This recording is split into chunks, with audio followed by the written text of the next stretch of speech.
जब मैं तकरीबन 10 साल का था, हम और मेरा खानदान 1 इंतहाई छोटे अपार्टमेंट में रहते थे। ऊपर 2 बेडरूम और फिर रहने के कमरे। जब मैं अपने से थक गया था, बहन भाई नीचे सो जाएगा। एक रात में सोफे पर लेटा हूं, सामने वाले दरवाजे की तरफ मुंह करके देख रहा था। दरवाजे से खिड़की से आसमान। जब खिड़की में चेहरा नजर आता है, एक लाइटर से रोशन में मुंजमद, और चेहरा जाता है। मैं काफी मुतमईन हूं। सोच रहा था कि शायद ये हमारी दवाई थी। पड़ोसी देख रहे हैं कि आया मेरे वालिदैन थे।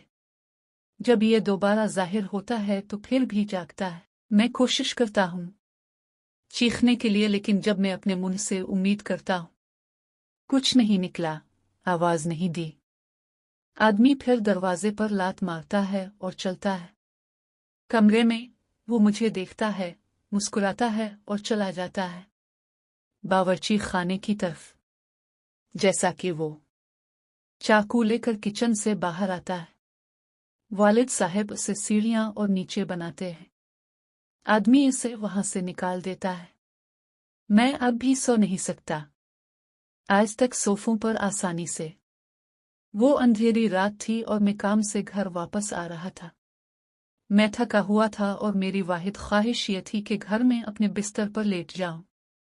मेरा मामूल का रास्ता बंद होने की वजह से मुझे एक वीरान रास्ते से गुजरना पड़ा। मैं आहिस्ता से आगे बढ़ रहा था जब मुझे पत्तों की सरसराहट सुनाई दी।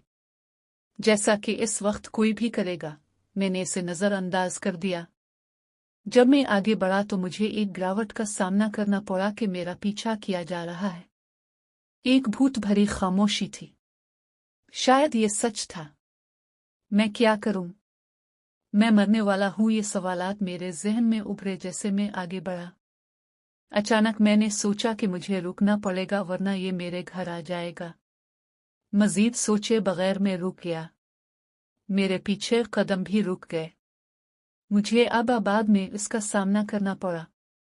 मैंने पीछे मुड़कर देखा तो कोई नहीं था।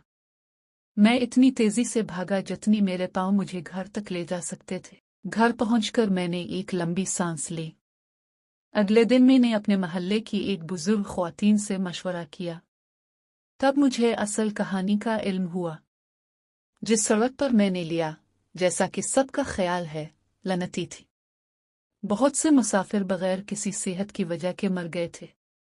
डॉक्टरों ने बताया कि वो बिल्कुल सेहतमंद हैं लेकिन मुर्दा। वजह नामालूम थी।